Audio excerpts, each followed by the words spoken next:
Bismillahirrahmanirrahim.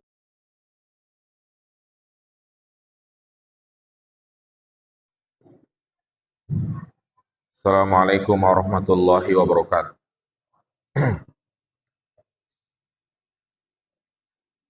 Alhamdulillah, wassalatu wassalamu ala rasulillah wa ala alihi wa sahbihi wa mawalah.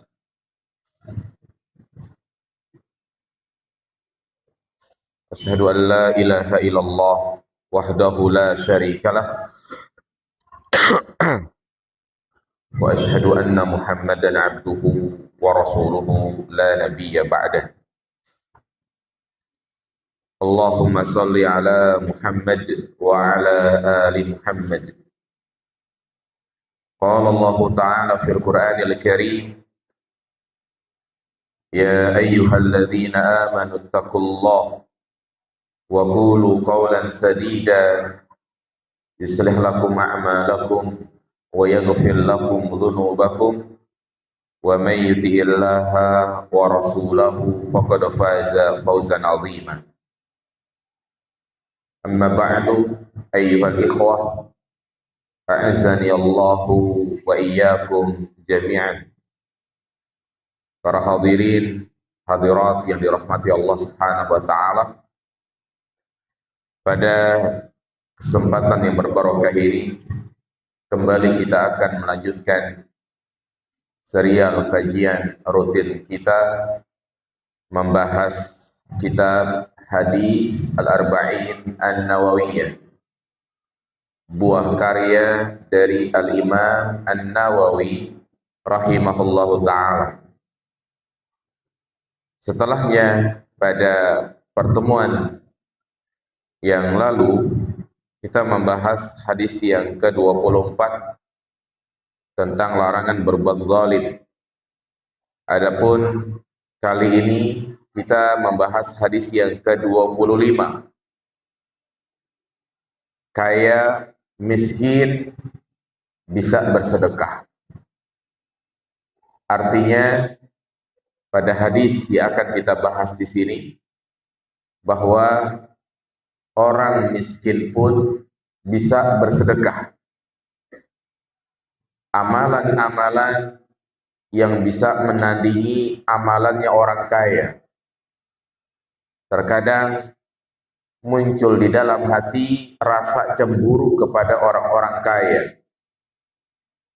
Mereka enak bisa bersedekah dengan harta yang mereka miliki, sehingga mereka mendapatkan pahala yang besar. Adapun orang miskin, dengan apa yang ia sedekahkan, sementara dia pun butuh dengan yang namanya harta. Ya, maka hadis inilah yang akan menjelaskan kepada kita tentang amalan-amalan yang dikategorikan sebagai sedekah, khususnya bagi fakir miskin. An Abi Dzar radhiyallahu anhu aidha, dari sahabat Abu Dzar, semoga Allah meridai Abu Dzar. Abu Dzar namanya adalah Jundub bin Junadah. Jundub bin Junadah, sahabat yang masyhur namanya. Dia adalah seorang sahabat yang sangat zuhud, meninggalkan gemerlapnya dunia, lebih memilih untuk mendekatkan diri kepada Allah Subhanahu wa taala.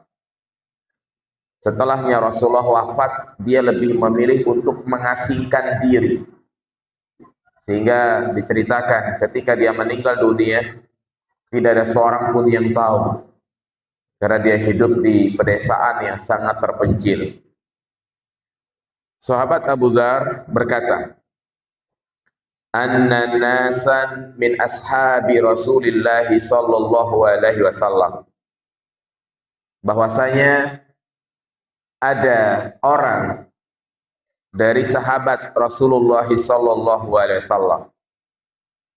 Yang dimaksud dengan orang di sini adalah sahabat-sahabat Nabi yang termasuk dalam kategori fuqara dan masakin.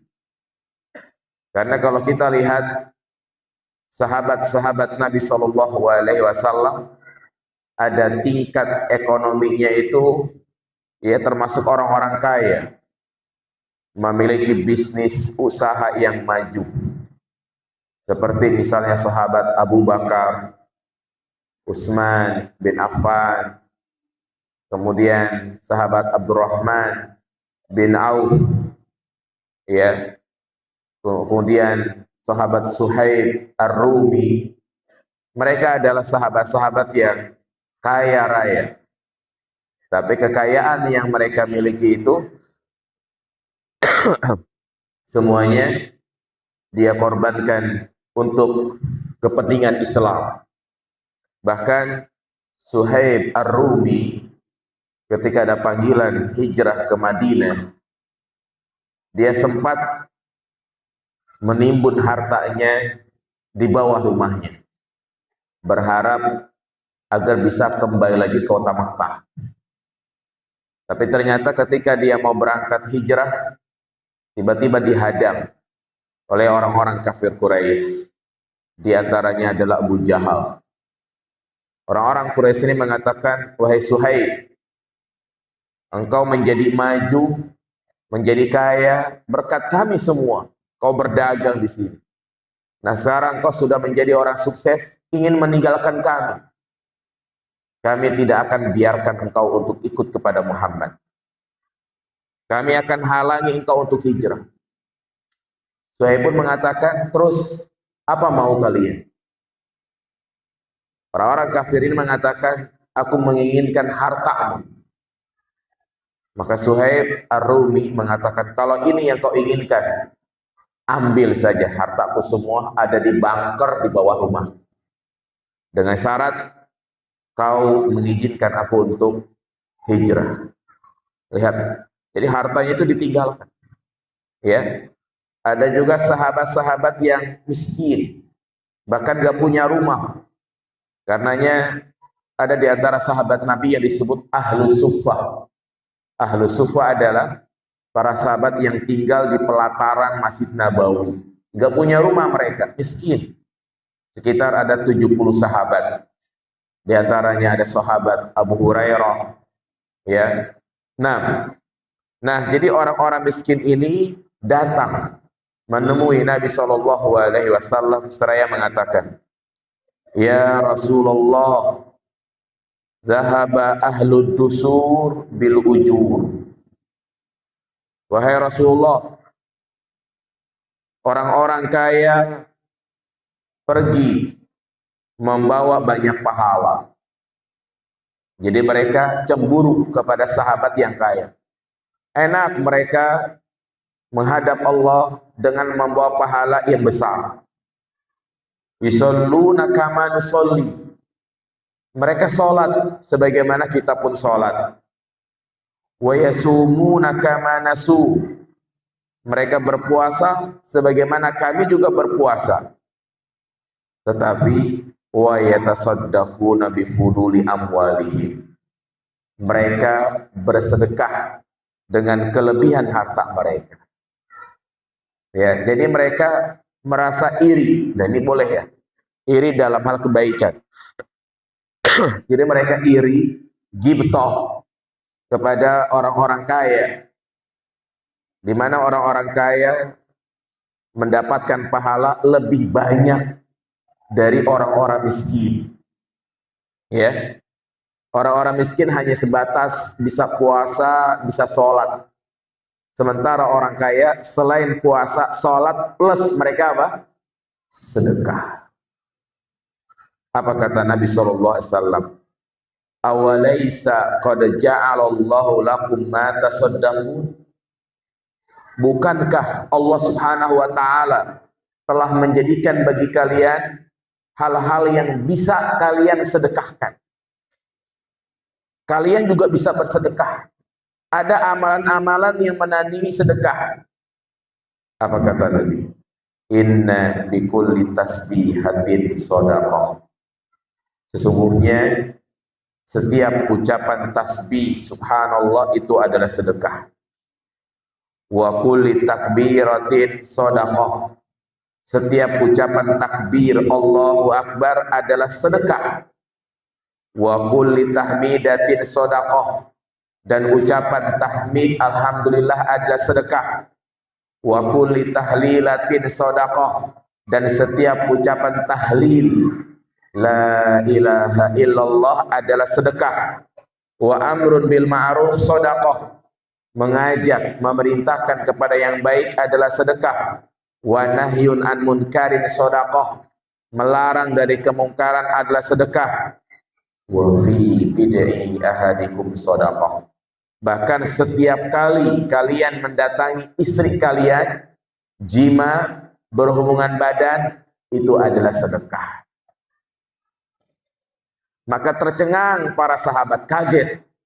Qalu ya Rasulullah, ayat ya ahaduna syahwata wa yakunu lahu fi ajr. Wahai Rasulullah, salah seorang di antara kami melampiaskan syahwatnya, berhubungan badan dengan istrinya, itu dapat pahala. Kaget mereka. Karena kan yang namanya berhubungan badan gak butuh biaya. Artinya ya tidak seperti sholat. Berhubungan badan yang ada hanyalah kenikmatan.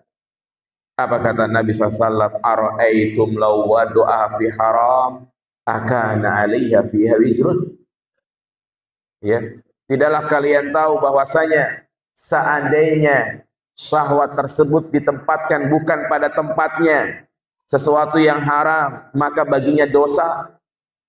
Seperti misalnya dia melampiaskan syahwatnya dengan cara onani, masturbasi, zina, homo, lesbi. Bukankah itu termasuk perbuatan dosa? Wa kadzalika idza wada'a fil halal kana lahu ajran. Demikian pula kalau dia meletakkan kemaluannya itu pada hal yang halal, maka tentu baginya juga pahala. Subhanallah. Ini hadis yang sangat agung sekali. Hadis sahih dikeluarkan oleh Imam Muslim sebagai kabar gembira bagi orang-orang miskin. Karena pada dasarnya ketika seorang hamba ditakdirkan dalam kondisi miskin, jangan sampai dia suuzon kepada Allah. Jangan sampai dia mengatakan kau Allah zalim ya, kau Allah enggak adil ya. Subhanallah, inna suuzon kepada Allah Subhanahu wa taala. Justru kemiskinan itu adalah ujian yang bisa menghantarkan dia kepada surga yang penuh dengan kenikmatan. Karena memang Allah Subhanahu wa taala memberikan ujian dari arah yang berbeda-beda. Kaya miskin tidak ada bedanya di hadapan Allah. Yang membedakan antara kaya dan miskin adalah apa? Ketakwaan. Ya, tidakkah kita mendengar sabda Nabi sallallahu alaihi wasallam, "Uritul jannata fara'aitu aksara ahlihal fuqara." Aku melihat surga, ternyata penghuni yang terbanyak adalah fakir, miskin. Dan Nabi kita Muhammad SAW juga dikatakan miskin. Ya, bahkan hidup dalam keadaan miskin. Subhanallah. Nah, di sini perhatikan jamaah. Para sahabat mengeluh kepada Nabi seraya mengatakan, "Ya Rasulullah, zahaba ahlud dusur bil ujur." Wahai Rasulullah, enak orang-orang kaya mah. Mereka datang menghadap Allah dengan pahala yang besar. Ini bukan hasad. Ini bukan iri. Tetapi disebut namanya apa? Ghibthah. Apa itu ghibthah? Rasa cemburu. Pengen seperti orang lain dalam kebaikan. Itu namanya ghibthah. Iri haram. Ghibtoh sangat dianjurkan, bahkan merupakan sifat orang-orang yang beriman. Ya, contoh perbedaan antara iri dan ghibtoh. Ada tetangga kita, padahal dia pendatang baru, ya, dia baru beli rumah setahun, tapi dengan begitu cepat dia bisa beli mobil, bahkan rumahnya pun direnovasi jadi tingkat 3. Dengar kabar lagi ternyata dia baru nikah lagi, punya istri 2. Nah, kalau dia memiliki hati, ya, enggak senang dengan tetangganya itu, bahkan ngomong kemana-mana, ah dia mah main dukun, nuduh yang tidak-tidak, maka itu namanya apa? Iri.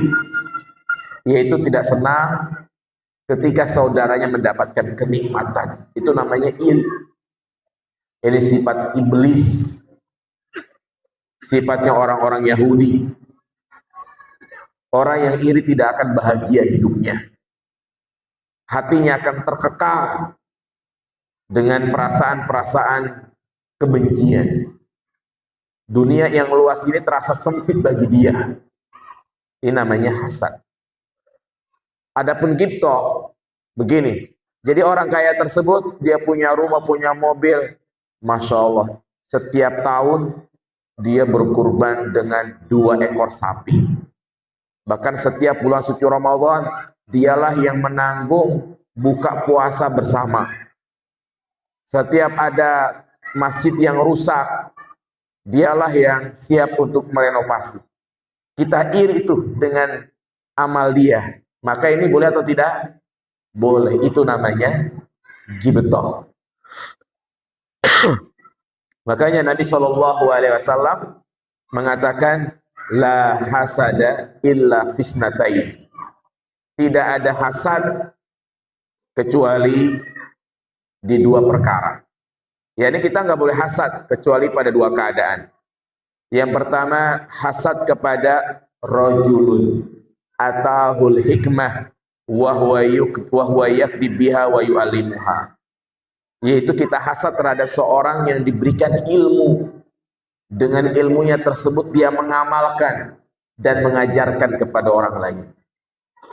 Boleh kita iri sama ahlul ilm, para asatidzah yang mereka misalnya diterima di Madinah, kemudian pulang mereka bisa berdakwah, boleh. Sehingga dengan perasaan seperti ini memotivasi bagi dia untuk bisa menyekolahkan anaknya dengan serius. Dia masukin anaknya ke pondok agar bisa bermanfaat bagi umat manusia. Kemudian yang kedua, wa rajulun atahullahul mal wa yusallituhu wa yatasaddaqu biha.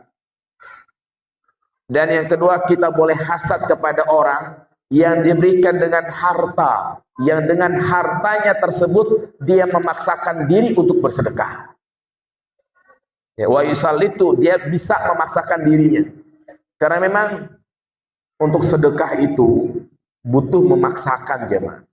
Karena tabiat dasar manusia itu kan cinta terhadap harta. Wa tuhibbunal mala hubban jamma. Ya, manusia itu cinta kepada harta. Karenanya momen-momen seperti ini nih, menjelang hari raya Idul Adha, kita ini lagi diuji oleh Allah Subhanahu wa taala. Terutama bagi yang di saldo ATM-nya ada 10 juta, ada 20 juta. Dia lagi diuji nih. Mana yang lebih dia cintai? Allah atau saldo di ATM-nya? Ya. Ini kita berbicara bagi yang tidak memiliki kebutuhan. Kalau dia punya 10 juta, memang dia punya rencana untuk masukin anaknya ke pondok, butuh biaya. Kita tidak berbicara masalah seperti itu. Nah ini dia punya 10 juta, di benaknya hanya yang dia pikirkan, kalau udah sampai 15 juta, pengen ganti iPhone 15. Kalau sudah punya 15 juta, saya pengen ganti motor. Kalau sudah punya 20 juta, saya pengen renovasi rumah, pengen beli ini, pengen beli itu. Jadi hanya keinginan-keinginan saja.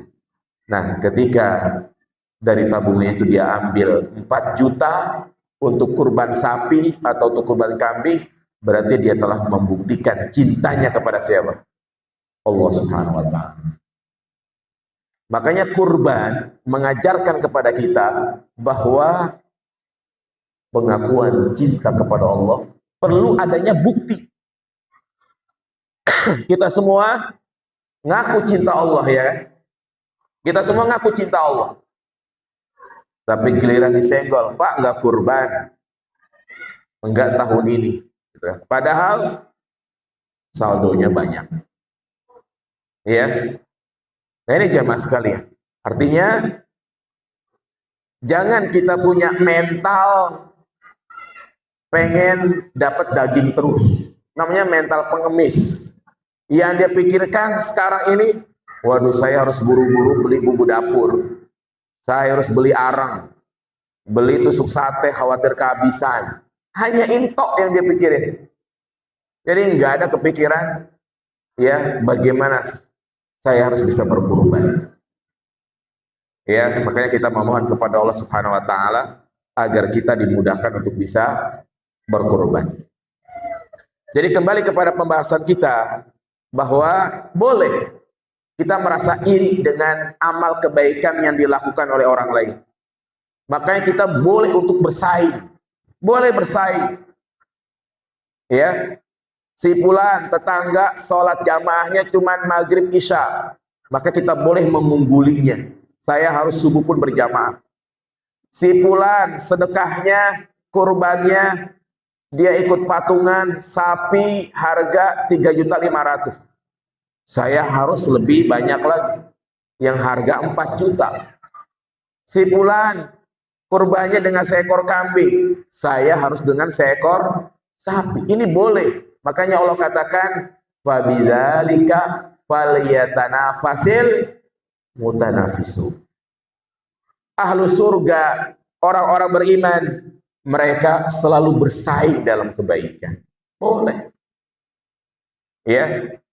Makanya ketika terjadi peristiwa perang Tabuk, ada sebagian orang-orang miskin yang pengen ikut serta perang Tabuk. Allah sebutkan dalam surat At-Taubah ayat 92.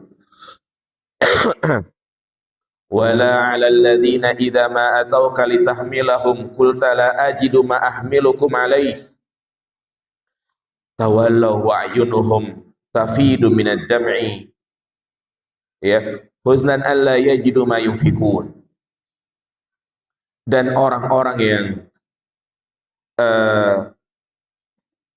tidak memiliki tunggangan, jadi mereka nggak punya kendaraan, unta nggak punya, kuda nggak punya, mereka datang kepada Nabi, ya Rasulullah, berikanlah kami tunggangan untuk bisa ikut perang bersama. Perang Tabuk 19 hari perjalanan. Nabi nggak bisa.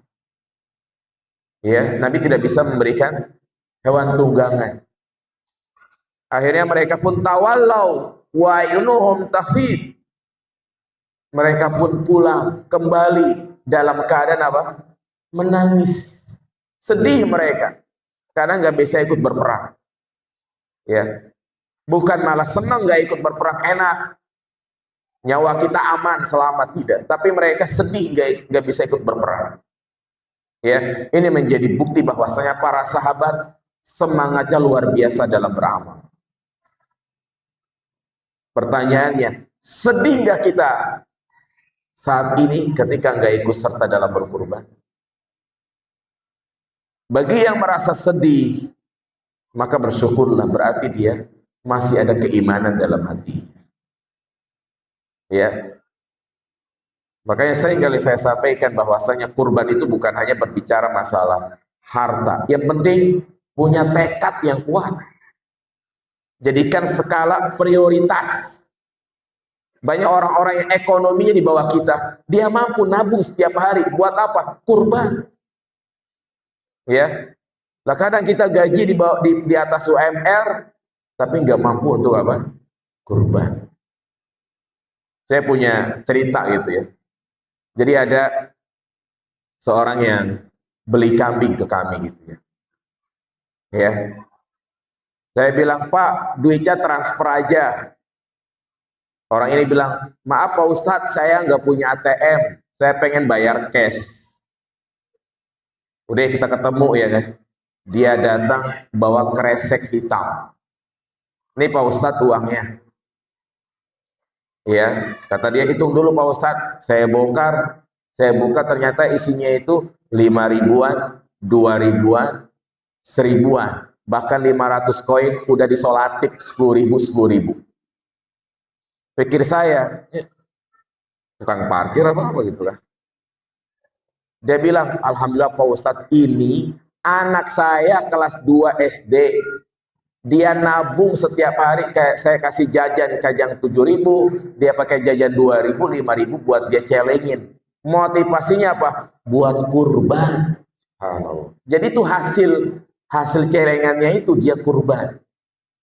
Ya, ini anak SD nggak punya penghasilan. Yang anak seusia dia, yang dia pikirin mungkin nabung buat beli PS5, nabung buat beli paket game online. Ini dia nabung buat kurban. Anak SD jamaah sekalian. Ya, makanya yang penting kita jadikan sebagai skala prioritas. Dan orang kalau sudah sekali kurban, insya Allah seterusnya dia akan terbiasa. Sedih dia kalau nggak kurban. Ya, ini ajakan buat kita semua. Lihatlah sahabat Umar bin Khattab radhiyallahu taala. Suatu ketika Nabi Shallallahu alaihi wasallam mengajak para sahabat untuk sedekah. Amarona Rasulullah sallallahu alaihi wasallam bisodaqah. Nabi menyuruh kita untuk bersedekah. Kata Umar, kebetulan aku lagi bawa harta. Maka ya, faja'altuhu binisfi mali. Kata Umar, aku pun bersedekah dengan separuh dari harta.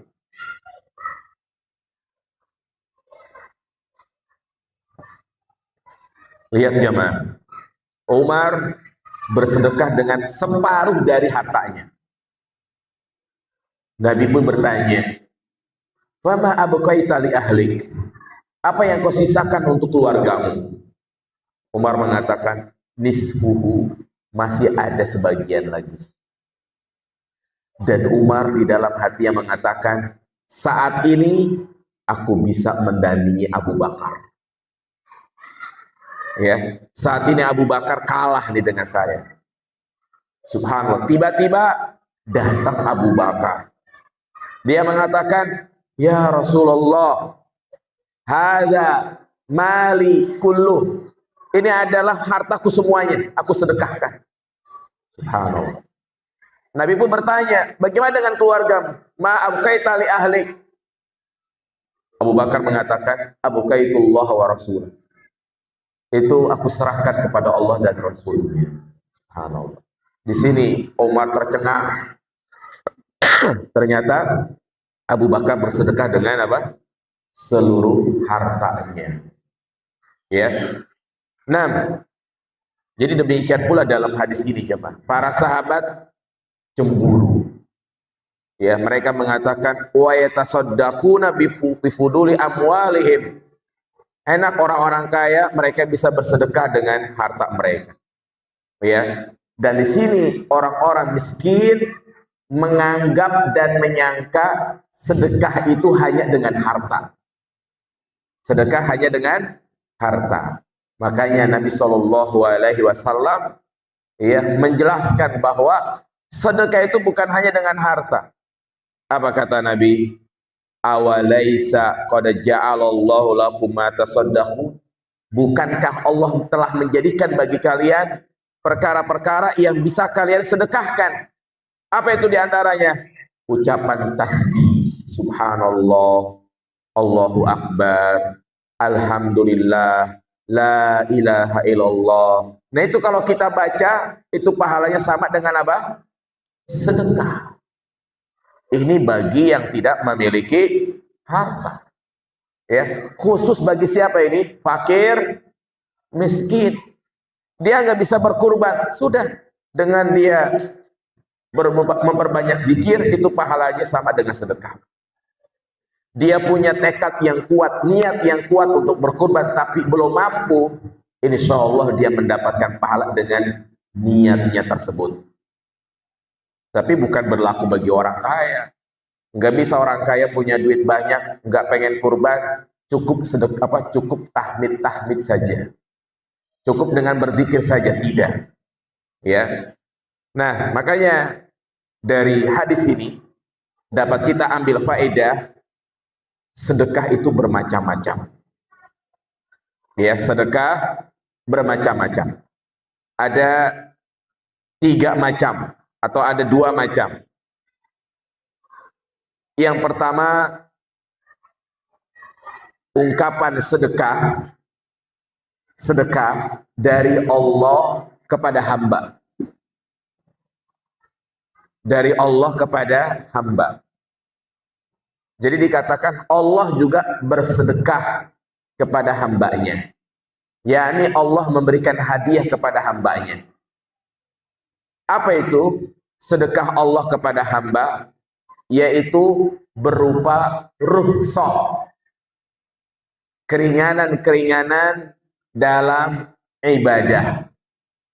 Seperti kalau kita sedang safar, kita boleh mengqashar, boleh menjama.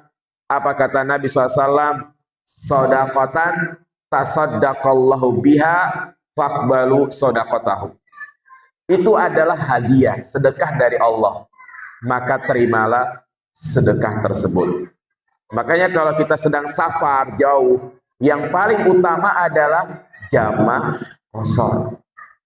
Bukan itmam, yaitu sempurna. Kadang ada sebagian orang mengatakan, saya nggak capek kok, lebih baik 4 rakaat daripada 2 rakaat lebih sedikit. Tidak jamaah sekalian. Justru yang paling utama adalah jama' qashar.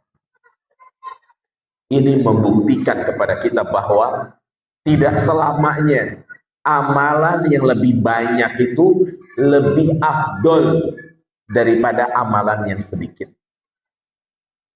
Bahkan bisa jadi sebaliknya, amalan yang sedikit lebih utama daripada amalan yang banyak jika amalan yang sedikit tersebut mencocoki sunnah Nabi Shallallahu Alaihi Wasallam. Contoh yang dilakukan jamaah haji saat ini. Kalau di Saudi sekarang pada tanggal 8 Zulhijjah hari Tarwiyah. Kalau kita masih tanggal 7. Ya, yang bingung puasa ikut siapa, maka pegang erat-erat sabda Nabi SAW, as-saumu yauma tasumun wal fitru yauma tuftirun. Puasa itu di mana orang-orang pada puasa, berbuka itu orang-orang pada berbuka. Dan yang lebih aman adalah mengikuti keputusan pemerintah, yaitu puasa Arafah jatuh pada tanggal 9 Zulhijjah, tepatnya hari Ahad. Karena perintah puasa Arafah itu sebenarnya bukan mengikuti kegiatan wukuf di Arafah, tetapi mengikuti hilal. Sementara negara kita menetapkan hilal itu ya tanggal 1 Zulhijjah, berbeda dengan hilal Saudi Arabia. Makanya ya kita tetap mengikuti keputusan pemerintah. Nah, sekarang nih para jamaah haji mereka sedang berada di mana? Nah, Arafah, besok di Arafah mah. Sekarang ini tanggal 8 mereka. Di Mina. Ya, dari hotel Mekah mereka ke Mina untuk mabit di sana, kemudian besoknya baru mereka wukuf di Arafah. Malamnya 9 tanggal 10 mereka mabit di Muzdalifah. Ya, sunnahnya orang yang mabit di Mina malam ini mereka sholat di qashar tanpa jama'. Maka yang paling utama adalah sholatnya 2 rakaat. Zuhur 2 rakaat, asar 2 rakaat, isya 2 rakaat. Kemudian tidak perlu mengerjakan sholat sunnah rawatib. Karena sunnah Nabi demikian. Beliau mengatakan kalau kita lagi safar, tidak perlu mengerjakan sholat sunnah rawatib, kecuali sholat sunnah qobliyah subuh. Nah, ini menunjukkan bahwasanya ada sebagian jamaah haji, lah saya pengen sempurna aja 4 rakaat, lebih banyak. Saya pengen sibuk sholat sunnah rawatib lebih banyak. Tidak. Ya, jadi ini sedekah dari Allah Subhanahu wa Ta'ala. Jama, qasar, kemudian juga misalnya ada orang yang terbiasa sholat tahajud, sholat witir, kemudian kesiangan. Apa kata Nabi SAW? Kana naumuhu sodaqah, tasaddaqallahu bihallahu alaihi. Tidurnya itu karena dia kesiangan, itu adalah hadiah dari Allah Subhanahu wa Ta'ala. Orang lagi puasa, lupa dia makan nasi padang 2 piring. Apa kata Nabi SAW? Man akala wa huwa shaimun fa innama at'amahullah. Kalau dia lupa, itu adalah pemberian dari Allah Subhanahu wa Ta'ala. Ini sedekah Allah kepada siapa? Hamba. Kemudian yang kedua, sedekah hamba. Sedekah kita nih. Nah, sedekah yang dilakukan oleh manusia ada tiga. Yang pertama, sedekah yang hanya bisa dilakukan oleh orang-orang kaya. Ya. Sedekah yang hanya bisa dilakukan oleh orang kaya, yaitu sedekah dengan harta. Seperti membayar zakat, infak, sedekah, kurban, menyantuni anak yatim. Nah, ini ditujukan kepada orang-orang kaya. Ya, tapi sebenarnya orang miskin pun bisa memiliki andil dalam masalah itu. Artinya, gimana caranya nih orang miskin agar dia bisa mendapatkan pahala seperti orang yang sedekah tersebut? Yaitu apabila orang miskin tersebut dia menjadi perantara, menjadi wasilah, menunjuki orang lain agar dia bisa bersedekah. Maksudnya bagaimana? Ya, misalnya ada fakir miskin, atau misalnya kita punya kerabat orang kaya, bos dia, punya pabrik, punya PT, punya usaha, dan rumahnya itu tidak di dekat dengan kita. Kebetulan masjid ini sedang menggalang donasi buat renovasi. Nah, kita kan nggak bisa tuh, karena mungkin miskin, nggak bisa menyumbang. Nah, kita ngasih tahu, ya, ngasih tahu kepada orang kaya tadi, kerabat kita, Pak, ada masjid lagi butuh uang buat renovasi.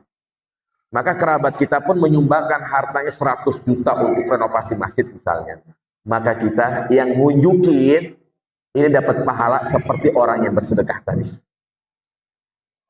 Bisa dipahami jemaah? Apa kata Nabi SAW? Man dalla ala khairin falahu mislu ajri fa'ilih. Orang yang menunjukkan kepada kebaikan, baginya pahala seperti orang yang melakukan kebaikan tersebut. Nah, hadis ini berkaitan tentang ada seorang sahabat yang datang kepada Nabi, "Ya Rasulullah, saya butuh tunggangan." Nabi nggak punya apa-apa. Kemudian ada pihak yang ketiga, "Ya Rasulullah, saya punya sahabat, saya punya teman. Dia orang kaya, dia mampu. Sebentar, saya panggilin dia agar dia bisa memberikan bantuan." Datanglah temannya itu memberikan tunggangan kepada orang yang minta tadi. Maka sahabat ini memberikan petunjuk, dia dapat pahala seperti orang yang memberikan sedekahnya tersebut. Ya, maka subhanallah, inilah pentingnya kita memiliki peran dalam segala hal. Ya, memberikan manfaat semampu kita. Kalau kita nggak bisa menyumbangkan harta, minimalnya cari orang yang bisa menyumbangkan hartanya. Ya, ini yang pertama, sedekah hamba. Yang kedua, sedekah non harta. Ya, sedekah non harta. Nah, sedekah non harta ini yang bukan orang kaya ya, itu ada dua. Jadi sesuatu yang dianggap sedekah yang bukan harta ini ada dua. Yang pertama adalah al-ihsan ila nafsi, berbuat baik kepada dirinya sendiri. Yang kedua, al-ihsan ilal ghair, berbuat baik kepada orang lain. Artinya, kebaikan-kebaikan yang kita lakukan, yang manfaatnya itu kembali kepada diri kita, maka itu termasuk dalam kategori apa? Sedekah. Apa kata Nabi di sini? Tasbih, subhanallah. Tahmid, tahlil, semua itu adalah sedekah. Yang semua ini bermanfaat bagi siapa? Bagi diri kita. Namun kita harus perhatikan kaidah-kaidah zikir. Yang pertama, hendaknya kita membaca zikir tersebut betul-betul menghayati maknanya. Jangan asal baca doang. Kita memahami artinya. Ketika kita membaca subhanallah, maha suci Allah, hadirkan dalam hati kita, Allah suci dari kekurangan, Allah suci dari kurang sempurna, Allah suci dari penyerupaan kepada makhluk.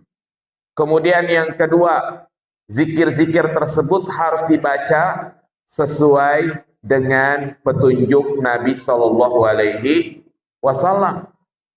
Tidak boleh keras-keras bacanya, tidak boleh dilakukan dengan berjamaah, tidak boleh dilakukan di sisi kuburan, ya, karena tidak ada petunjuk dari Nabi Shallallahu Alaihi Wasallam. Bahkan ucapan zikir jamaah, ucapan zikir la ilaha illallah terkadang itu lebih utama daripada sedekah harta. Apa itu zikir apa? Nabi SAW mengatakan, man qala la ilaha illallah wahdahu la syarikalah lahul mulku wa lahul hamdu yuhyi wa yumit wa huwa ala kulli syai'in qadir kana ka'adli asyri raqabah. Ya. Barang siapa yang membaca zikir ini, maka pahalanya seperti memerdekakan 10 budak. Subhanallah. Zikir apa tadi? La ilaha illallah wahdahu la syarikalah lahul mulku wa lahul hamdu yuhyi wa yumit wa huwa ala kulli syai'in qadir. Ba'da maghrib, ba'da subuh, sunnahnya kita baca berapa kali nih? 10 kali. Ini lebih utama dari memerdekakan 10 budak. Kemudian yang kedua, sedekah non harta adalah al-ihsan ilal ghair, yaitu memberikan manfaat kepada orang lain.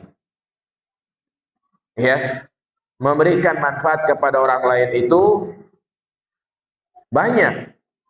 Seperti yang disampaikan oleh Nabi di sini adalah al-amru bil ma'ruf wan nahyi 'anil munkar. Kita mengingatkan tetangga, saudara untuk melakukan kebaikan, atau kita di grup nih nge-share player kajian. Ada kajian di sini, kita share di grup, ya.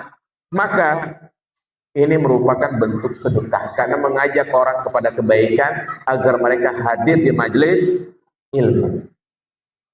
Ya. Kemudian juga berbuat baik kepada istri, bahkan tidak mengganggu orang lain, itu adalah sedekah. Tidak mengganggu orang lain. Ya. Inilah prinsip yang harus kita tanam dalam hati kita. Kalau memang kita tidak bisa memberikan manfaat kepada orang lain, minimalnya jangan ganggu orang lain. Ya. Jangan sembarangan parkir, jangan sembarangan buang sampah. Ya, kalau kita bangun rumah, lihat talang airnya, jangan sampai airnya itu jatuh ke tetangga. Ya, kemudian kalau kita bakar sampah, jangan sampai asapnya itu mengenai jemuran tetangga. Ini hal-hal seperti ini harus peka kita. Ya, harus peka. Jangan miara kambing di tengah perumahan. Ya, jangan miara ayam di klaster yang kesian. Kadang ayamnya itu ya mampir ke tetangga, padahal nggak diundang. Dia berak di mobil tetangga. Mending kalau ditegur dia nerima. Ini marah. Dia bilang ayam-ayam saya, ya kan? Ayam kagak tahu, jangan ngomelin ayam dong. Berantem akhirnya. Jadi subhanallah. Ini makanya Nabi SAW mengatakan ayu liqabin afdol. Azan. Azan dulu. Ya, kita lanjut. Jadi tidak mengganggu orang lain, ini adalah amalan yang sangat utama. Nabi SAW mengatakan ketika ditanya, ya, memerdekakan budak yang paling utama itu seperti apa? Nabi mengatakan anfasuha, yang paling mahal. Kalau dia tidak bisa gimana? Bantu orang yang butuh pekerjaan. Kalau dia tidak mampu juga, maka tahanlah dari berbuat buruk kepada orang lain. Ya, maka Nabi juga menyebutkan dalam hadis, muslim sejati adalah al-muslimuna man salimal muslimuna min lisani. Orang muslim itu adalah di mana kaum muslimin selamat dari keburukan lisannya. Ya. Jadi inilah penjelasan singkat dari hadis yang ke-25, bahwa ada jalan untuk bersedekah bagi orang-orang yang tidak punya. Bagi yang tidak mampu untuk berkurban, maka hendaknya dia juga ikut serta menjadi panitia kurban. Dan kalau jadi panitia kurban, jangan bersikap gulul. Artinya dia membantu dengan ikhlas, tanpa pamrih. Jangan sampai nguntil. Tahu nguntil? Lagi motong, lagi ngulitin torpedonya dikantongin, lagi ngulitin kakinya disimpan di bawah pohon kelapa. Tahu-taunya apa? Lupa. Jadi bangke, ya kan? Jangan. Ya, kita berikan manfaat. Bagaimana jika yang beli kambing kurban itu istrinya, bukan uang suaminya? Boleh. Dan sudah mewakili dari kurban suaminya. Artinya, ya, atas nama istri, insya Allah suaminya pun tetap dapat pahala. Ini istilahnya adalah musyarakatu fil ajr. Jadi berserikat dalam pahala. Saya memiliki tabungan, tapi tabungan tersebut buat umroh. Mana yang harus didahulukan, berumroh atau berkurban? Ya, jika memang umrohnya masih bisa tertunda, karena kan umroh itu bisa dilakukan kapan saja. Maka umroh kan ada yang 20 juta, ada yang 30 juta. Ambil 3 juta atau 3.500.000 buat ikut patungan sapi atau buat kurban kambing. Insya Allah sebulan, 2 bulan, 3 bulan kita juga bisa dapat lagi uang. Ya, buktinya buat umroh dapat, ya kan? Ya, jadi dahulukan kurban. Dan kalau memang buat umroh, ya udah jangan beli sapi 1 ekor. Ya, cukup patungan sapi juga sudah cukup. Allahu a'lam. Apakah setiap bangkit dari setiap rakaat harus takbir mengangkat tangan? Takbir mengangkat tangan hanya dilakukan 4 keadaan. Hendak ruku, bangkit dari ruku mau i'tidal, ya, kemudian bangkit dari rakaat yang kedua setelah tasyahud awal, dan yang ketiga adalah takbiratul ihram. Iya. Nah, bolehkah sholat tidak sedekap? Tidak boleh. Yang sunnah adalah apa? Sedekap. Ya, Nabi menyuruh untuk meletakkan kedua tangan di dada. Ya, memang ada sebagian mazhab mengatakan tidak sedekap, tapi hadis sahih menjelaskan sunnahnya itu adalah bersedekap. Bagaimana menurut Ustaz tentang kelompok jamaatul muslimin? Ya, Ya, sepengetahuan saya mereka terindikasi pemahaman takfiri, adanya bai'at, kemudian menganggap yang di luar dari kelompoknya itu dianggap kafir. Wallahu alam, itu yang saya tahu. Ma hukmul udhiyah wa kaifa idza lam yudahi. Hukum udhiyah apa? Hukum udhiyah itu adalah wajib bagi yang mampu. Ya, karena berdasarkan hadis Nabi SAW, man kana lahu sa'atun wa lam yudahi fala yaqrabanna musallana. Barang siapa yang memiliki keluasan rezeki kemudian tidak berkurban, maka jangan mendekati tempat sholat kami, yaitu masjid kami. Jadi ini ancaman dari Nabi Shallallahu Alaihi Wasallam. Kemudian ma hukmu minal ladzina lam yahuj walam ya'tamir idza huwa kasirul mal.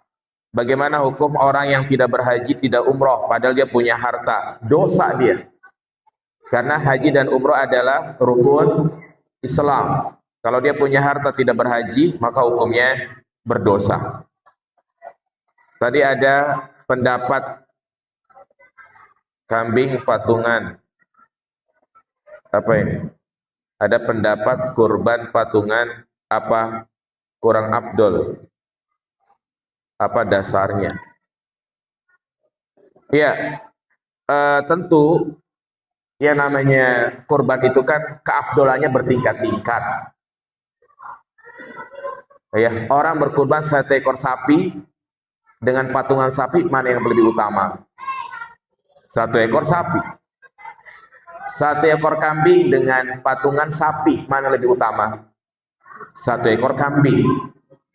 Karena walaupun Nabi membolehkan patungan sapi, Nabi nggak pernah patungan sapi.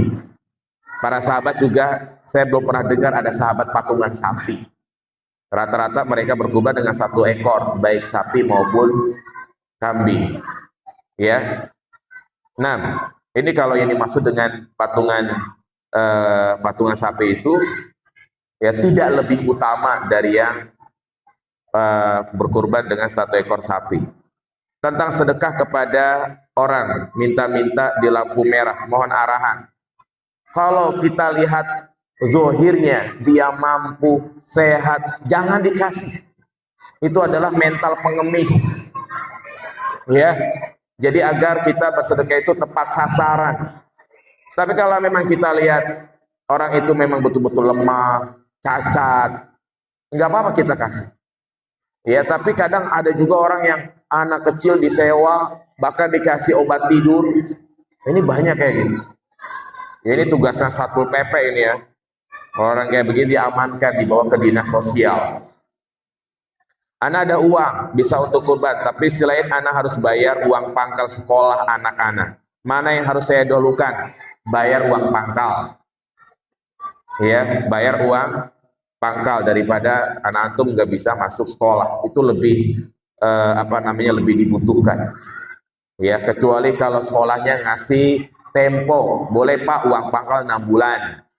Kurban dulu baru ngumpulin lagi buat uang pangkal. Tapi kalau nggak bisa lagi ya sudah uang pangkal dulu. Ketika suami setiap hari sedekah, apakah anak istri mendapatkan pahala dan keutamaan dari amalan sedekah suami? Wa laisa lil insani illa ma sa'a. Orang itu mendapatkan balasan sesuai dengan usahanya. Jadi suami bersedekah, maka pahalanya buat suami. Istri sedekah, pahalanya buat siapa? Istri. Itu secara hukum asalnya. Berbeda sama anak. Anak sedekah, orang tua otomatis dapat apa? Dapat pahala. Ya, kecuali kalau memang dia niatkan.